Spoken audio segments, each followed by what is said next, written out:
सत्य कथा, पुरुषार्थ कथा, सुनो सुनो सिद्धार्थ कथा।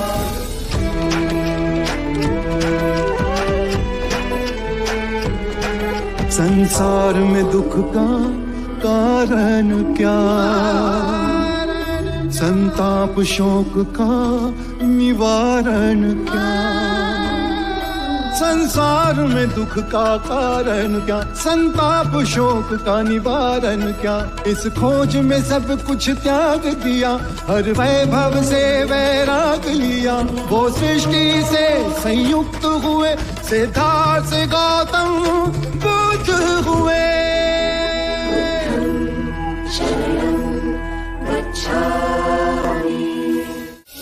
आंखें खोलो यशु, जहां मैं तुम्हें छोड़ कर गया था वहीं तुमसे मिलने आया हूं।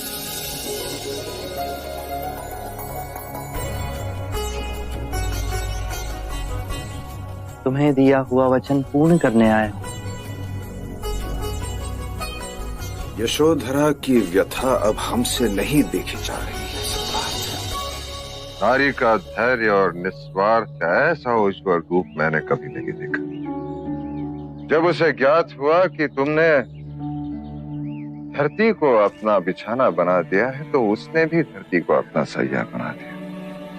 गहने और रेशमी वस्त्र त्याग दिए और उसने भी गिरवा पहन लिया। जब उसे पता चला कि तुम एक ही बार भोज करते हो, उसने भी एक ही बार भोज करना शुरू किया। तुम्हारे लिए ये सब आसान था पुत्र, क्योंकि वन में तुम्हारे एकाग्रता को भंग करने के लिए कोई नहीं था। परंतु यशोधरा इसी संसार में, इसी वैभव में, इसी ऐश्वर्य में ये सब कर पाई। सबके ताने सुनकर अपनी आस्था पर अटल रही। यशो, आप तो मुझे गोपा कहकर पुकारते थे। यशो का संबोधन तो पराया लगता है। आप आएंगे विश्वास में मैंने इन 7 वर्षों में प्रत्येक क्षण आपकी प्रतीक्षा में काटे। 7 वर्ष नहीं यशो, कई जन्म लगे, कई जन्म। तब मुझे संबोधि प्राप्त हुई। मेरे हृदय में बिल्कुल भी शंका ना उठी। आप में वो सारे गुण थे जो आपको बौद्धिस्त्व बनाते। आइए,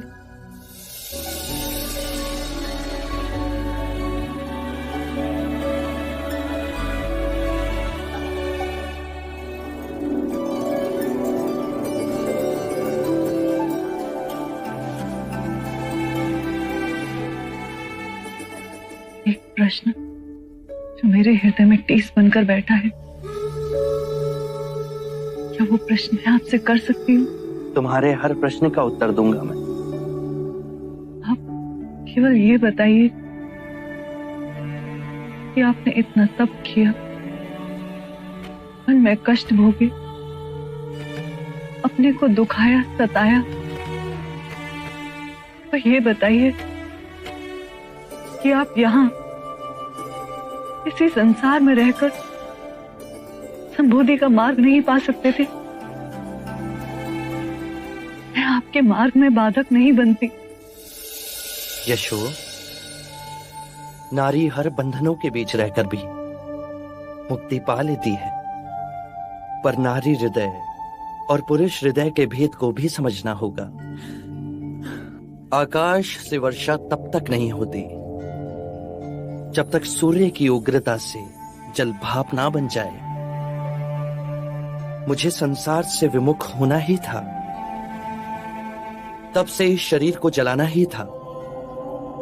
अपने अंतर के मारा को पराजित करना ही था, और अपने अंतर के मारा से संघर्ष केवल एकांत में ही हो सकता था। उसे पराजित करना मेरे जीवन और मरण का प्रश्न था, और अपने अंतर के मारा से मुक्ति पाकर मुझे संबोधि का मार्ग प्राप्त हुआ।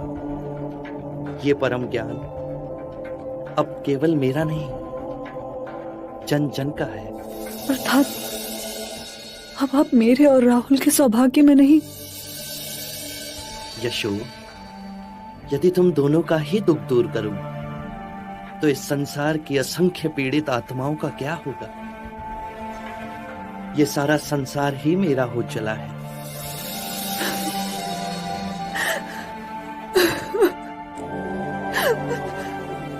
तुम्हारा हृदय बहुत बड़ा है, उसे छोटा मत करो यशो। बुद्ध दीपांकर के आशीर्वाद से हम दोनों जन्मों से जुड़े हैं। इस जन्म में तुम्हारे साथ तुम्हारी सहनशीलता, तुम्हारे धीरज के कारण ही मैं संबोधि को प्राप्त हुआ। अपार ऋण है तुम्हारा मुझ पर।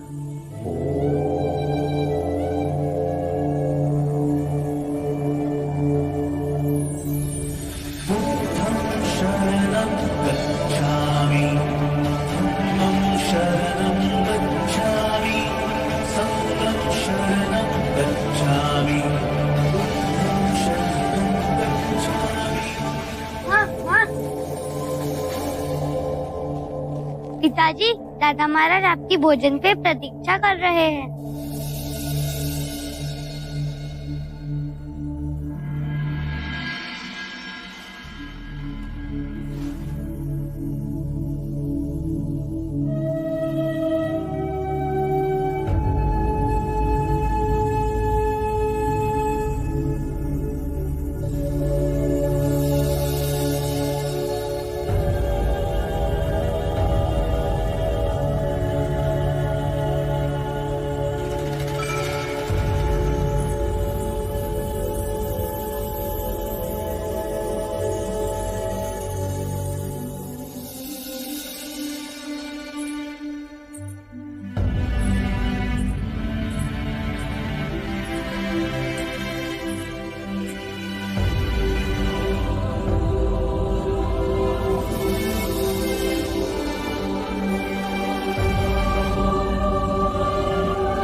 बस इतना ही।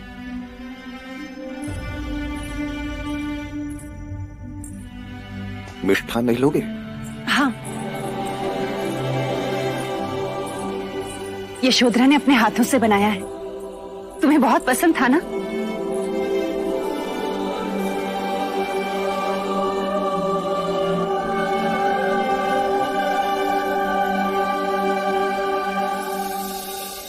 संन्यास मनुष्य से क्या क्या करवा देता है। किसी को तो अपनी सारी प्रिय वस्तुओं तक को त्याग।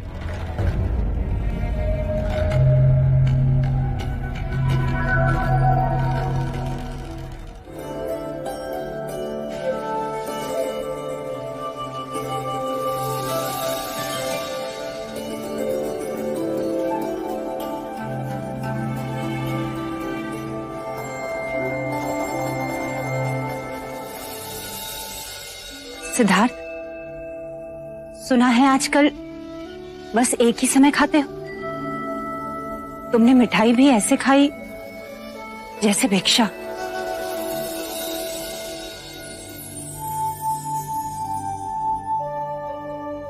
मैं भिक्षा भी ऐसे ग्रहण करता हूं जैसे मिष्ठान। मां, यदि भोजन पूर्ण ध्यान पूर्वक करें तो भिक्षा और मिष्ठान का अंतर समाप्त हो जाता है। अरे सत्य तो कहा, भिक्षा से मांगी हुई चीजों में रुचि अरुचि कैसी? बस सत्य भाव से खाना चाहिए। जय सिद्धार्थ, जय सिद्धार्थ, आप आ गए।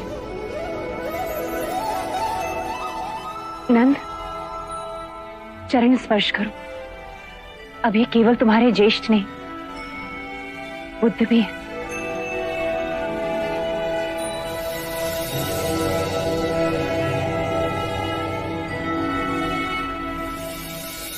आनंद, कैसे हो? सिद्धार्थ, अब हमें भी तुम्हें बुद्ध कहने का प्रयास करना होगा। काल का चक्र देखो, अब तुम हमारे होकर भी हमारे नहीं। मैं इस मार्ग पर चल सका, उसके लिए मैं इस परिवार की 3 स्त्रियों का बहुत आभारी हूं। मां, आपने कष्ट, त्याग सब किया। अपने ममता की शीतल छाया का आंचल मेरे सिर पर रखा। इस मार्ग पे आपका आशीर्वाद हमेशा मेरे साथ था। बहुत बहुत आभार।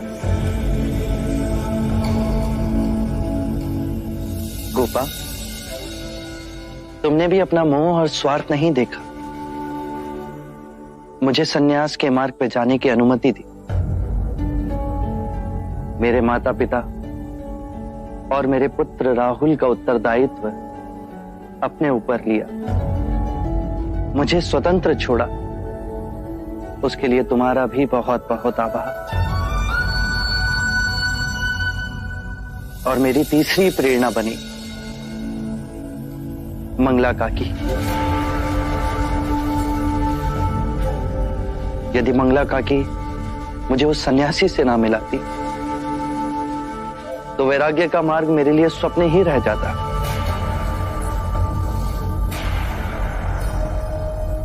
मंगला काकी ने मुझे वास्तविक संसार दिखाया जो दुख और पीड़ा से भरा है, और उन्हीं के कारण मेरे हृदय में प्रश्न उठे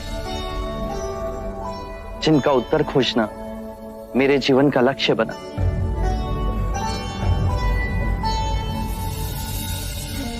मंगला काकी, जिस तरह आपने मेरा ध्यान रखा उसी तरह आप मेरे पुत्र राहुल का भी ध्यान रखेंगी।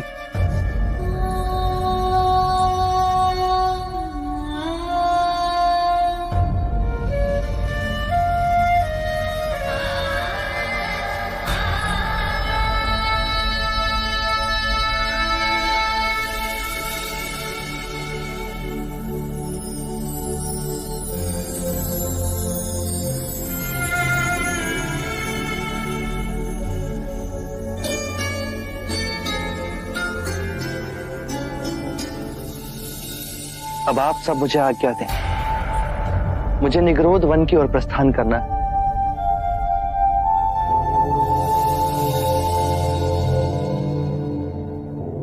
ज्येष्ठ,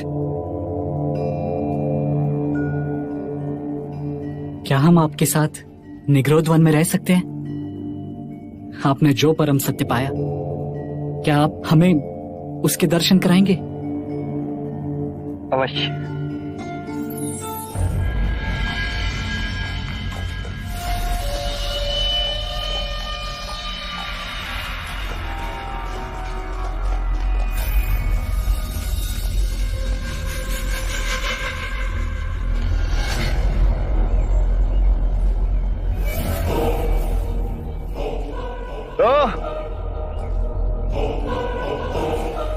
तो 7 वर्षों के पश्चात ये पाया तुमने, हाँ? ये भिक्षा का झोला, खुरदरा वस्त्र, नग्न पांव और अपने जैसे भगोड़ों का साथ। वो का है? भिक्षाम देहि। देवदत्त, विवेक से बात करो।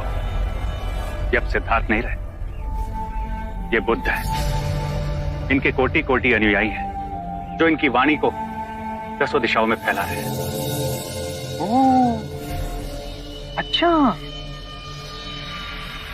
तो बुद्ध जी, अपने ज्येष्ठ के एक प्रश्न का उत्तर दीजिए। 7 वर्षों तक आपने पाया क्या? शांति। शांति?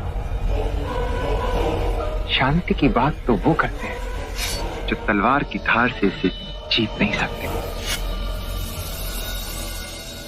तलवार से सारा जग जीत लिया, पर अपना मन नहीं जीत पाए, तो क्या जीता? तो तुमने क्या जीता?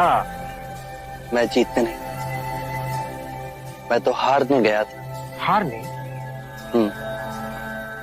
क्रोध हारा, लोभ हारा, ईर्ष्या हारी, वैमनस्य हारा। अब हारने को शेष बचा ही क्या था? तो परम शांति को उपलब्ध हुआ। अच्छा, तो तुम ये कहना चाहते हो कि तुमने शांति को पा लिया और मैं क्रोध को पाल रहा हूं? हाँ?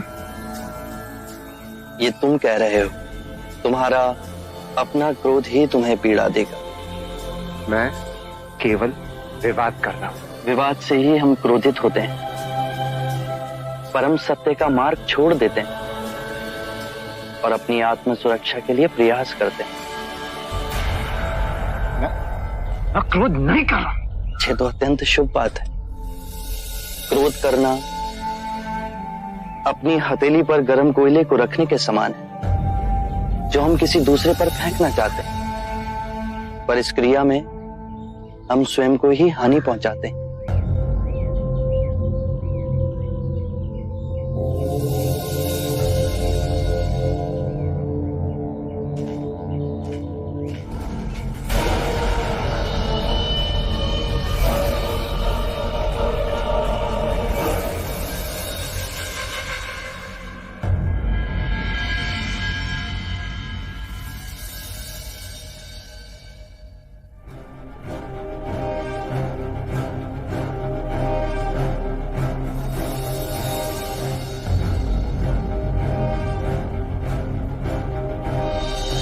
आपको देने के लिए इसके सिवा और कुछ ना है।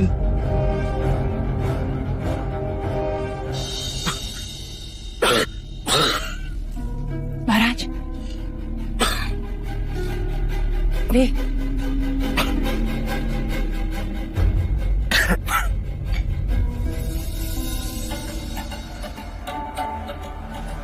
अब आप विश्राम कीजिए।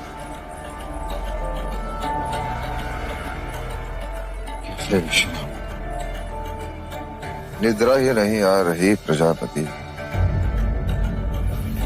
जिस दिवस की प्रतीक्षा में इतनी रातें आंखों में काट दी, जब वो दिवस आया तो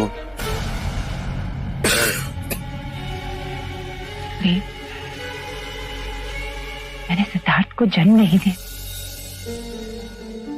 किंतु उसने मुझे मां बनाकर धन्य कर दिया। आज मेरा पुत्र एक निर्धन की झोपड़ी में भिक्षा मांग रहा था। उसी राज्य में भिक्षा मांग रहा था जिस राज्य का वो सम्राट है, स्वामी है। परंतु उस भिक्षुक के चेहरे पे करोड़ों सूर्य का तेज नहीं देखा आपने? यही कार्य वो राजा बनकर भी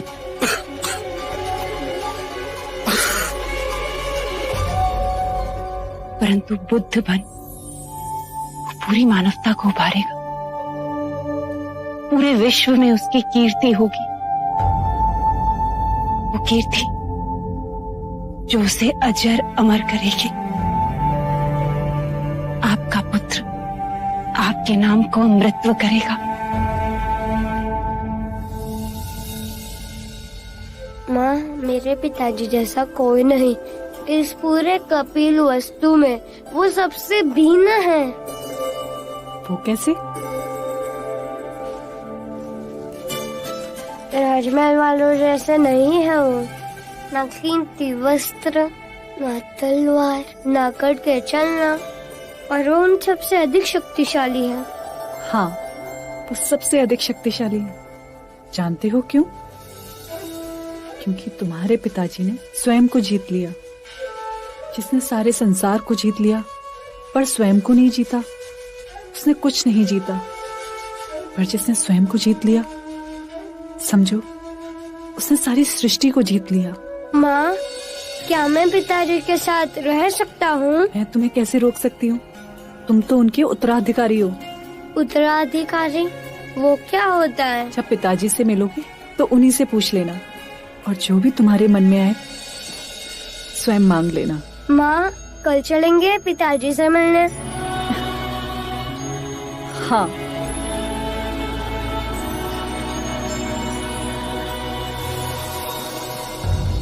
आज तक सिद्धार्थ को मैंने तिरस्कार और घृणा के सिवा कुछ भी नहीं दिया। जब भी चाहा उसका बुरा ही चाहा मैंने, सदैव बुरा चाहा। और आज उसी सिद्धार्थ ने सबके सामने मेरी तुलना प्रजापति और यशोधरा से की। आर्य,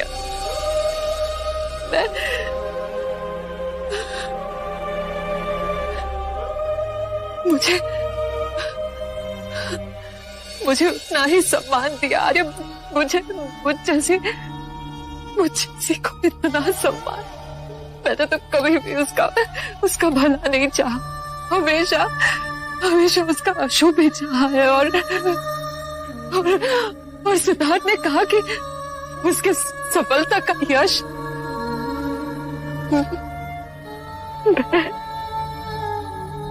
नहीं, आशिया नहीं,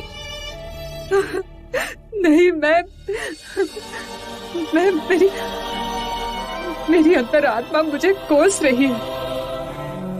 मैं क्या करूं आर्य? मैं घृणा और दुख से भर गया है मेरा मन में।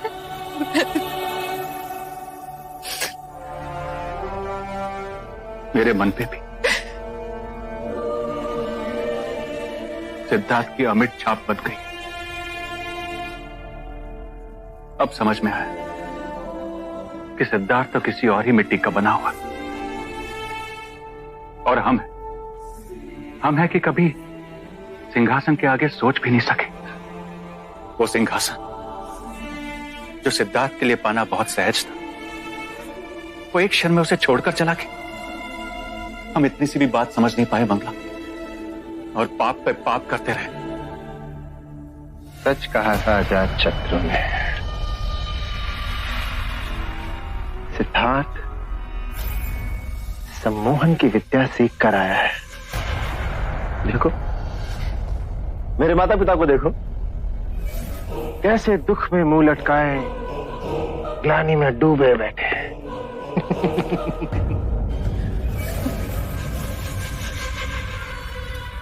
बबूल का पेड़ बोया है हमने, फल की अपेक्षा कैसे करें हम? आए हैं आप लोग, आए हैं आप लोग। जब सिद्धार्थ को जड़ से उखाड़ के फेंकने का समय आया है, तो आप लोग शस्त्र डाल के बैठे हैं। पुत्र, तुम चाहो तो सिद्धार्थ से कुछ सीख सकते हैं। नहीं, मुझ पे उसका सम्मोहन नहीं चलेगा। कपिलवस्तु के सिंहासन को पाने के लिए मैं अपना पहला पग बढ़ा चुका हूं, और मैं अब पलटने वाला नहीं हूं।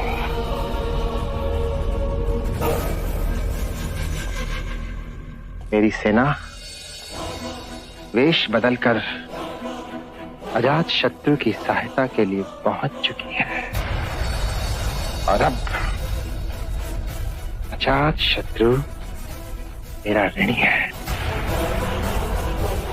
और मैं जब चाहूं कपिलवस्तु के सिंहासन को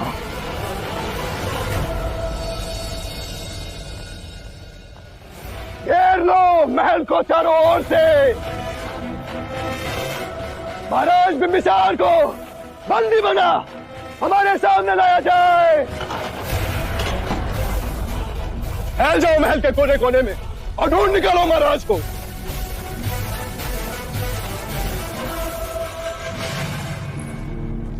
महाराज, मैं आपकी कब से प्रतीक्षा कर रही थी। आम्रपाली, मैं तुम्हें सचेत करने आया। अजात शत्रु ने मेरे विरुद्ध विद्रोह कर दिया।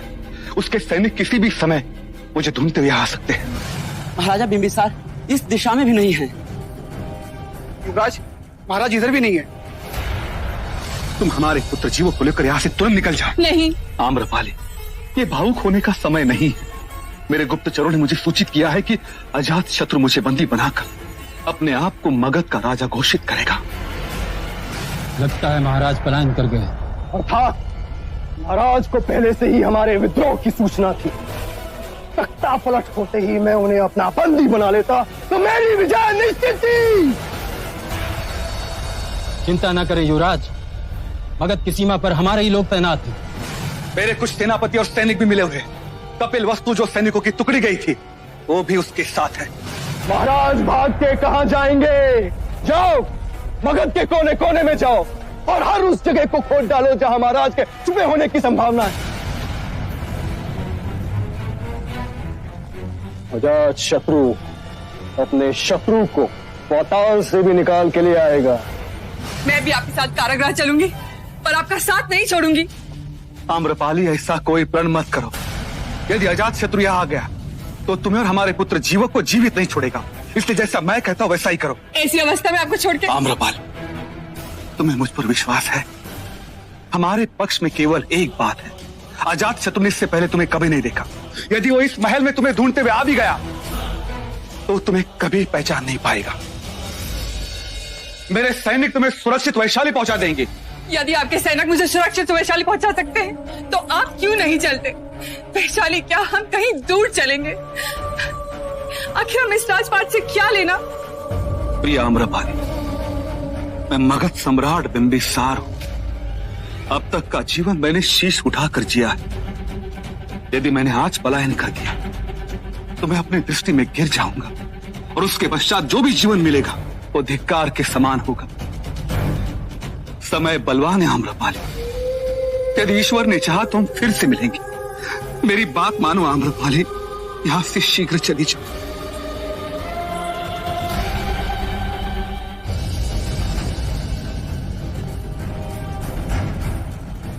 युवराज, हमने मगध का कोना कोना छान मारा, महाराज कहीं नहीं मिले। प्यासी थी मेरी तलवार महाराज के रक्त की। तुम महाराज कायर ही निकले। मेरा सामना तो करते। मगध नरेश बिंबिसार कायर नहीं है। पितृघात के प्यासे आंखें खोल और देख कौन आया है।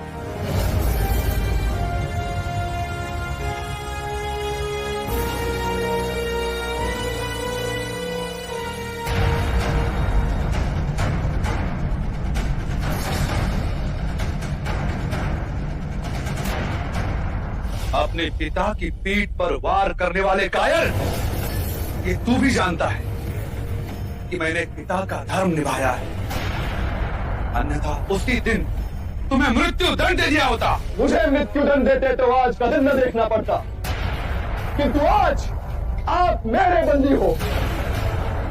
आज जोड़ के अपने जीवन की प्रार्थना करेंगे या शूरवीर होने का ढोंग करेंगे, ये निश्चय मैं आप पे छोड़ता हूं। अजात शत्रु, मुझे तुम पर दया आती। तुमने मुझे बंदी बनाया, मैं स्वयं चलकर तुम्हारे पास आया हो। बुद्ध का अनुयायी बनने के बाद मैंने अपने मन के हर भय पर विजय पा ली है। ना मुझे महल ललचा सकता है, ना ही मुझे कारागृह का कोई भय लगता है। लोहे की हथकड़ियों में बंदी बना लो। अब बुद्ध का पाठ आप कारागृह में ही पड़ेंगे।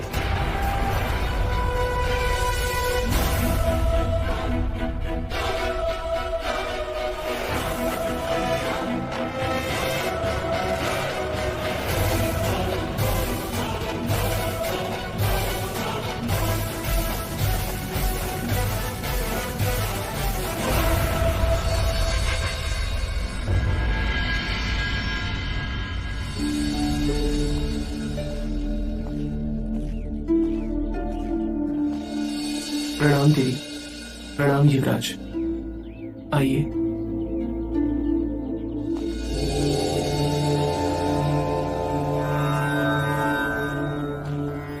पिताजी, पिताजी।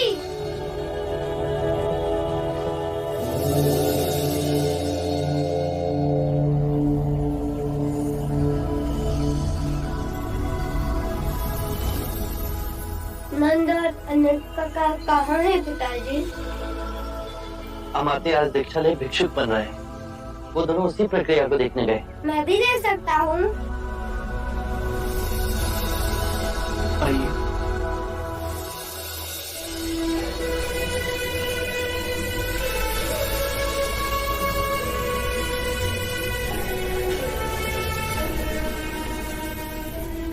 यशो, तुम सुख त्याग सादा जीवन मेरे कारण तो व्यतीत नहीं कर रही हो। मैं आपकी अर्धांगिनी हूँ, तो जो आपका धर्म वो मेरा धर्म। किसी और के धर्म और मार्ग को स्वयं पर कभी मत थोपना जब तक तुम्हारा अंतर्मन उसे ना माने। मेरा अंतर्मन तो आपके साथ ही जुड़ा है, तो क्या मुझे आपके मार्ग पर चलने की अनुमति है? तो क्या नारी को मुक्ति का मार्ग प्राप्त करने का अधिकार नहीं? मैं आपकी भिक्षुणी क्यों नहीं बन सकती? मुक्ति के मार्ग पर चल, तुम मुक्ति अवश्य पाओगी, परंतु अभी तुम्हारे भिक्षुणी बनने का समय नहीं आया। अनुकूल समय आने पर मैं तुम्हें स्वयं उसके बारे में बताऊंगा। अभी तुम यहाँ नहीं ठहर सकती।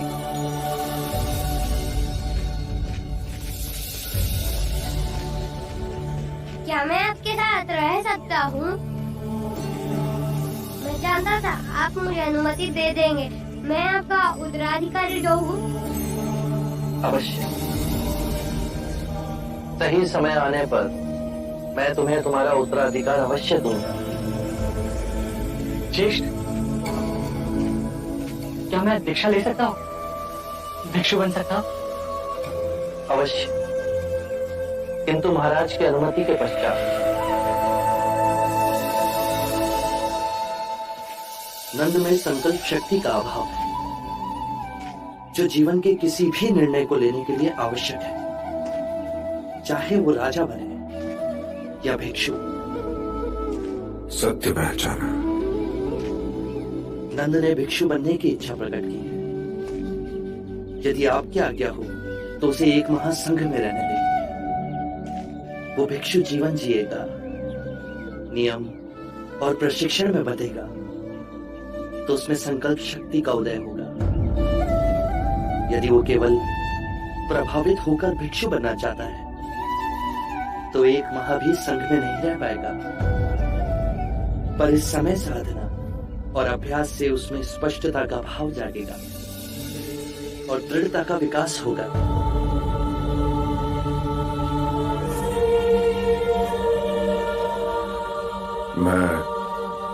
मैं तुम्हें अनुमति देता हूँ। एक बात और पिताजी, मेरा यहाँ से प्रस्थान का समय हो गया। अगले सप्ताह मैं कौशल की ओर प्रस्थान करूंगा। अब व्यथित ना हूं पिताजी, मैं पुनः कपिलवस्तु लौट कर आऊंगा। एक अनुरोध है तुमसे पुत्र।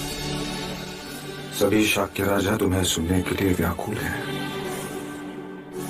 मैं आपसे बुद्ध से ये प्रार्थना करता हूं कि अपने ज्ञान का संबोधन करें। अवश्य। बुद्धं शरणं गच्छामि, धम्मं शरणं गच्छामि, धम्मं शरणं गच्छामि, संघं शरणं गच्छामि, संघं शरणं गच्छामि।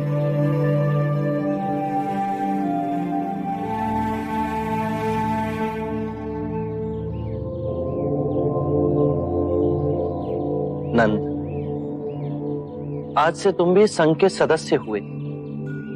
आज से तुम अष्टांग मार्ग का पालन करोगे, ध्यान में मध्य में स्वयं को केंद्रित करोगे, भिक्षा पात्र ले सभी भिक्षुओं की तरह आज से तुम भी भिक्षाटन करोगे। मैं पूर्ण प्राण लगाकर ध्यान उपलब्ध करूंगा और केवल आपके बताए हुए मार्ग पर ही चलूंगा। पिताजी, अब नंद काका सदैव आपके पास ही रहेंगे, तो मुझे भी दीक्षा दे दीजिए। तुम्हें भी दीक्षा दी जाएगी।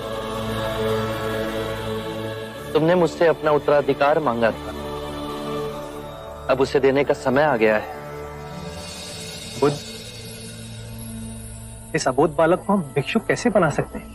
राहुल को अभी केवल दीक्षा के लिए तैयार होने का अभ्यास कराया जाएगा। जब ये बड़ा हो जाएगा तो इसे पूर्ण दीक्षा दी जाएगी। अभी केवल उसे नवदीक्षित की प्रतिज्ञा मात्र ही लेनी। मैं राहुल को स्वयं नवदीक्षित की प्रतिज्ञा दूंगा।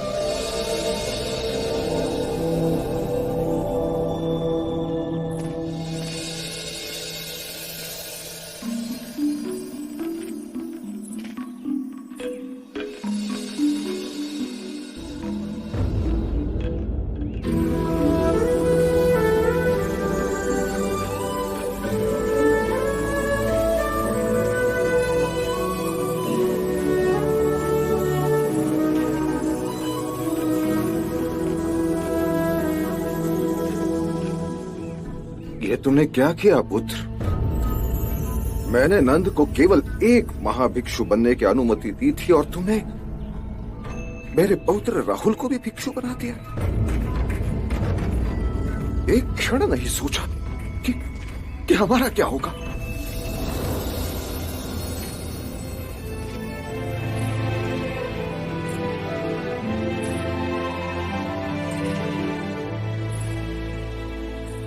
जब तुम सन्यासी बनकर घर त्याग कर चले गए, मैंने अतः वेदना और कष्टों में दिन काटे। तुम तो सर्वज्ञानी हो, मेरे जैसे साधारण व्यक्ति का दुख तुम अवश्य भाप लोगे। मैं सांसारिक हूं, मेरे लिए पिता, दादा, पौत्र सब रिश्तों का महत्व है। एक विनती है तुमसे, भविष्य में किसी अबोध को दीक्षा देने से पूर्व उनके प्रियजनों की आज्ञा अवश्य लेना। पिताश्री, जब राहुल ने मुझसे दीक्षा लेने का आग्रह किया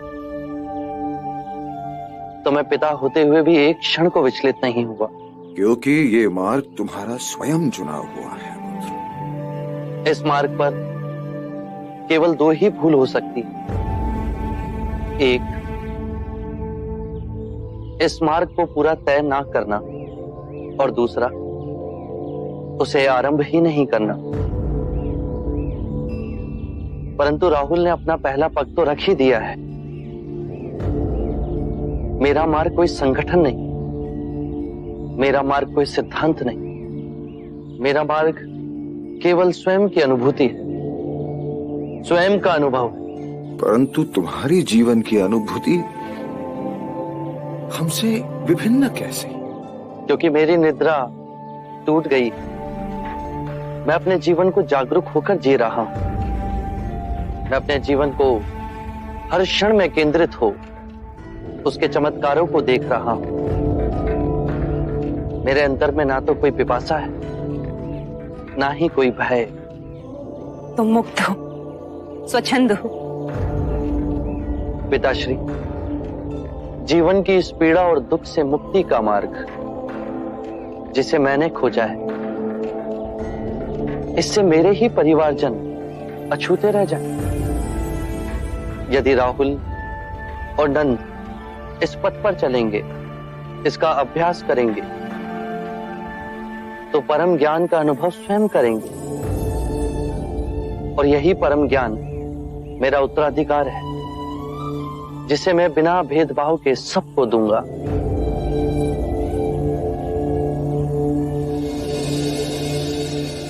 आरंभ हो गई निर्वाण प्रथा, सुनो सुनो ये बुद्ध कथा। सत्य के मार्ग पर चलते हुए दो भूल हो सकती है। पहला, पूरा रास्ता तय ना करना, और दूसरा, उसे आरंभ ही ना करना।